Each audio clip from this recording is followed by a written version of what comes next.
ఎవరైతే మూకీలలో కొనుక్కోలేరో వాళ్ళు శంకరపల్లి దగ్గర ట్రై చేస్తారు. Okay sir. ఎవరైతే శంకరపల్లిలో కొనుక్కోలేరో వాళ్ళు ఈ బానూరు వైపు ట్రై చేస్తారు. బానూరు కంటే కూడా కొంచెం తక్కువలో మనకి దొరికేది పటాన్‌చెరు దగ్గర కొంచెం దొరకడానికి అవకాశం ఉంది. Okay sir. అయితే ఆ చుట్టుపక్కల ప్రాంతాల్లో వాళ్ళందరికీ ఇప్పుడు కరెక్ట్ టైం అంటారు. Correct time. Okay sir. And ఎందుకు అనంటే ఈ కనెక్టివిటీస్, బ్రాడ్ రూట్స్ రావటం ఒకటి కాకుండా హ్మ్. అటు కొంచెం 4 అడుగులు వేస్తే మనకి గీతం ఉంది చదువుకునే వాళ్ళకి. ఓకే. Right sir. అవును కదా! కరెక్టే సార్. ఇంకాస్త ఇస్తే ఐఐటీ కంది ఉంది. హ్మ్. సో, ఆ విధంగా ఎడ్యుకేషన్ ఇన్‌స్టిట్యూషన్స్ అటువైపే ఉన్నాయి.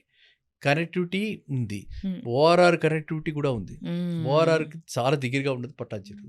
సో, పటాన్‌చెరు దగ్గరే పెద్దది అంటే పెద్ద టౌన్‌షిప్స్ కూడా ఆరో సిటీ వాళ్ళ అరబిందో వాళ్ళ పెద్ద టౌన్‌షిప్ కూడా తీసుకొస్తున్నారు. హ్మ్. సో, తత్వ టౌన్‌షిప్ అని. ఇట్లా ఇన్ని రకరకాలుగా వస్తుంది కాబట్టి పటాన్‌చెరు మీద డెఫినిట్‌గా హోమ్ బయర్స్ దృష్టి, ఇన్వెస్టర్స్ దృష్టి అటువైపు ఉంది.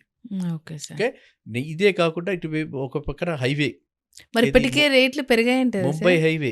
ఓకే. ఇటు పక్కన షోలాపూర్‌కి వెళ్ళే హైవే.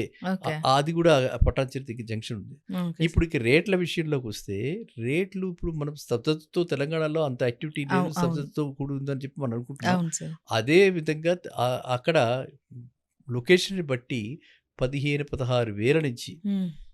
Okay sir. 40, 50 వేల దాకా. మరి ఈ హైవే మనకు అక్కర్లేదు కదా! అవును కమర్షియల్ సార్. అక్కర్లేదు కదా! అవును సార్. మనం మాట్లాడుకునేది కామన్ అంటే హౌసింగ్ గురించి, కామన్ మ్యాన్ గురించి. హ్మ్. కాబట్టి వాడికి 15, 20 వేల లోపల దొరుకుతున్నాయి. Okay sir.